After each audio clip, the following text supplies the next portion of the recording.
الحمدللہ وحدہ والصلاة والسلام علی من لا نبی بعدہ اما بعد۔ منافق کسے کہتے ہیں، منافق کی اقسام کیا ہے اور منافق کی علامتیں کیا ہیں، یہ میں بتلانے والا ہوں۔ تو یہ غور سے سن لیں کہ منافق کی دو قسمیں ہوتی ہیں، ایک منافق فی الاعتقاد اور دوسرا منافق فی العمل۔ منافق فی الاعتقاد یعنی عقیدے سے وہ منافق ہو، دل کے اندر ایمان نہ اترا ہو، زبان سے وہ اسلام کا اقرار کرتا ہو، وہ اللہ کے نبی میں اکثریت پائی ہوتی تھی، اب کہیں کہیں بھی وہ بھی اب بھی پائی جا رہی ہے۔ دوسری قسم ہے منافق فی العمل، وہ مسلمانوں میں بکثرت پائی جا رہی ہے، یعنی ہم عمل کے اعتبار سے منافق بہت زیادہ ہیں اور بہت بڑے ہیں اور 100% ہوتے ہیں۔ کیوں؟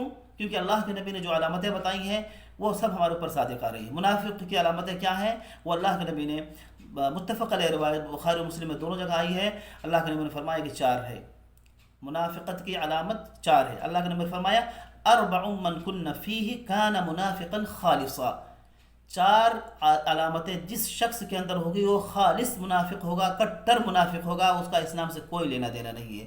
نمبر 1، جب وہ بات کرے تو جھوٹ بولے۔ نمبر 2، جب بھی وعدہ کرے تو خلاف ورزی کرے۔ نمبر 3، جب بھی اس کے پاس کوئی امانت رکھی جائے تو اس میں وہ خیانت کرے۔ نمبر 4، جب بھی وہ لڑائی جھگڑا کسی سے کرے تو پھٹ پڑے، آؤٹ آف کنٹرول ہو جائے اور گالی گلوچ پر اتر آئے۔ ایسے اگر یہ 4 علامتیں ہمارے اندر ہیں تو ہم منافق ہوں گے پکے اور سچے۔ اس لیے ہم آج ہی اپنے ایمان کا محاسبہ کریں، اپنے ایمان کو کیلکولیٹ کریں کہ ہمارا ایمان کہاں تک ہے کامل۔ اگر یہ 4 علامتیں ہمارے اندر ہیں تو 100% ہم منافق ہیں۔ اسی حساب سے کم کرتے جائیں اور اپنا محاسبہ کرتے جائیں۔ اسی حدیث کی حضرت ابو ہریرہ رضی اللہ تعالیٰ عنہ سے جو روایت ہے جس میں 3 علامتیں بتائی گئی ہیں، آخری حدیث کا جو ٹکڑا اس میں اللہ کے نبی نے فرمایا کہ وَإِن صَلَّى وَصَامَ وَزَعَمَ أَنَّهُ مُسْلِمٌ، اگرچہ وہ نماز پڑھے اور روزہ رکھے اور دعویٰ کرے کہ وہ مسلمان ہے پھر بھی وہ مسلمان نہیں، وہ منافق ہے، اگر یہ 4 علامتیں اس کے اندر پائی جاتی ہیں تو ابھی ہم دیکھیں اور غور کریں کہ کیا ہم جب بات چیت کرتے ہیں تو جھوٹ نہیں بولتے، ہم وعدہ کی خلاف ورزی نہیں کرتے، ہم خیانت نہیں کرتے، ہم لڑائی جھگڑا میں گالی گلوچ نہیں کرتے۔